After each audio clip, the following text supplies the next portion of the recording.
right there, folks. We're going to learn some G dominant 7 lines that aren't that. I can't believe I'm in the Hayes studio. All right, today we have the infamous Mickey Abraham in my studio in real life. So we're going to talk about now some lines you can use over a G7 chord. And I'm really thinking of this as a G7 because these would be lines that would not work exactly over a regular G. And these lines would also think about the G7 resolving to C, so it really works well with the last lesson that we did together because the G7 resolves to C, like in a Beaumont rag context. Absolutely. You know? So let's get right into the lines. Let's skip some nonsense, get right into the lines. Show me the lines. Okay, we're going to start with a G7 arpeggio like this. And Hayes, I've talked to you about this before. I feel like some kinds of music, you can do the same lines on the way up that you can do on the way down. So, for example, you might hear a metal player or a different kind of than jazz or bluegrass necessarily playing something like this. This wouldn't be their line. I mean, that is music. It's like, I hear sound there, but that's not what you'd hear like George Benson playing. No. It's not what you'd hear Joe Pass playing or something like that. If you ever heard of Joe Pass. And so what I'm thinking is that on the way down, we're going to do something totally different. Something like this. So that it has like more of a linear chromatic feel on the way down, and it creates more of what I think sounds like a horn player, or even a good fiddle player, or something different than just this. Yeah. It's much more musical to hear. And then it lands on that B note, which if you're thinking of like a G chord, it's got the G chord tone, the third of the chord. Then off the B, we're going to play, I don't want to go too crazy here, but the B minor 7 flat 5 arpeggio. The infamous B minor 7 flat 5. Is that a phone number or a chord? Yeah, exactly. It's a chord, but it's this chord here, which kind of seems jazzy. The arpeggio would be those notes. We've talked about this, that this chord, even though it seems it has that weird name, people play this in even blues and rock as a G7. So if we're truly creating G7 lines here, if someone's going like this, you can play that chord. In rock players, it's not even a jazz thing. Blues players do that. If you're playing an E blues, they'll just move that, like if you're thinking of E like at the 12th fret, you just go to the major third and play that same little shape. That's your E7. If you're playing something like A, rock and roll the 5th fret, there's your A7. So it's not that weird that this is a G7. So what I'll do is after this, we land on that B note. Why not just do this? And then from there we need one of those descending melodic lines so we don't just do the same thing up and down, which would be this. How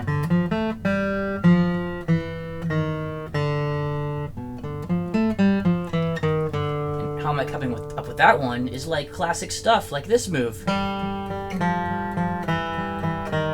We already know that works. So why not do it like the da-ga-da-ga-da?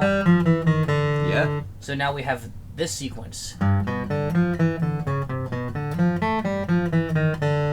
imagine someone just playing a G7 chord.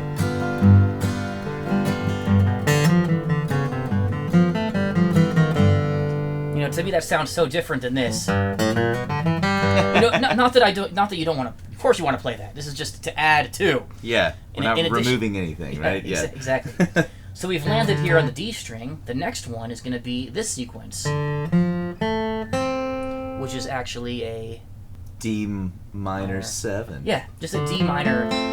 I'm thinking of these as individual chords, which is kind of like a jazz way of looking at it.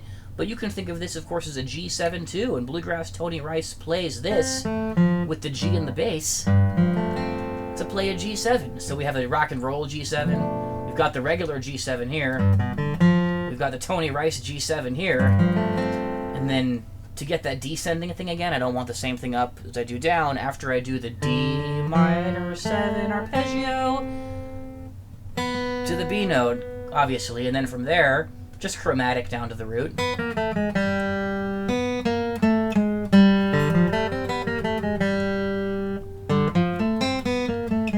So now we have all three of those, the G7 arpeggio, Oh, one more thing. Each one of these little sequences is starting on the root, the third, and the fifth of that G chord, or we're thinking of it as a G7 right now.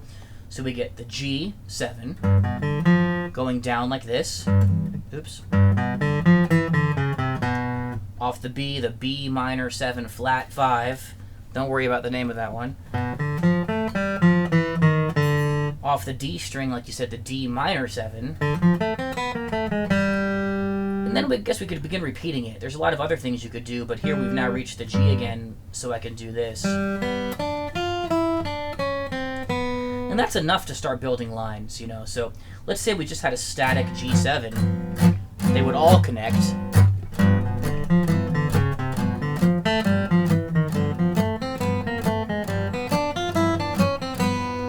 Like that, or something like that. But not all songs would have G7 for that long. You know, I did this even once in like a...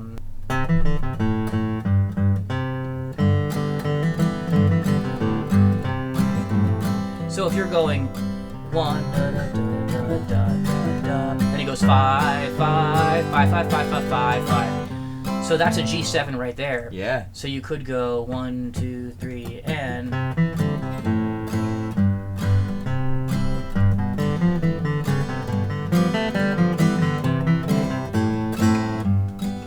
Yeah, nice, man. There's one place you could use it. Exactly. So you ended up using like two of them. Yeah, two of the little pieces.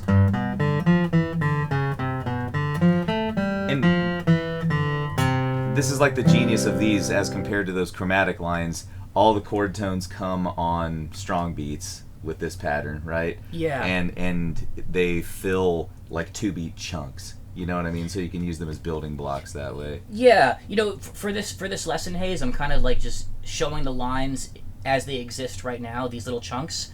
But we could break it down further in another time.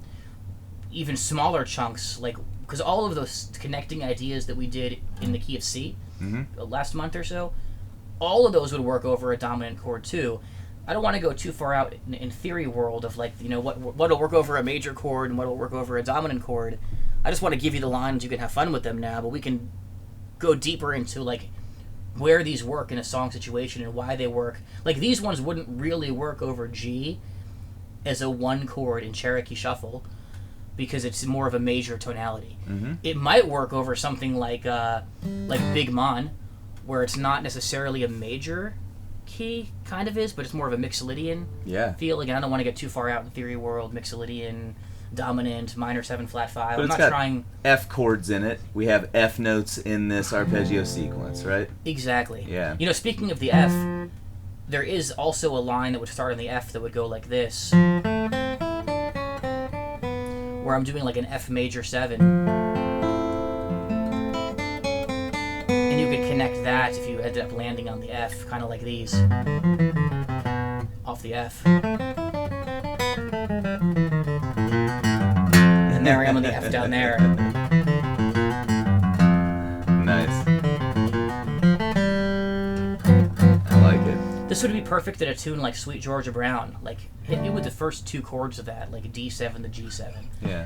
3, and D chord here. Now here's a G7.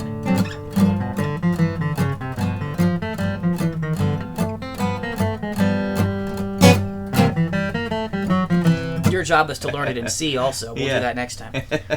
And we were talking earlier about some fiddle tunes this might work in. Yeah. Like Forked Deer we were doing, because in a lot of guitarists in our world we'd play Forked Deer, C chord, capo 2. Yeah. 2, 3, and...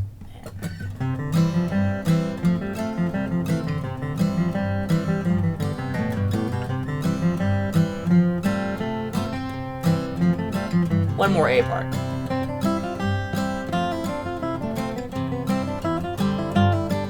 Now here, people go to the 5, which will be a G7.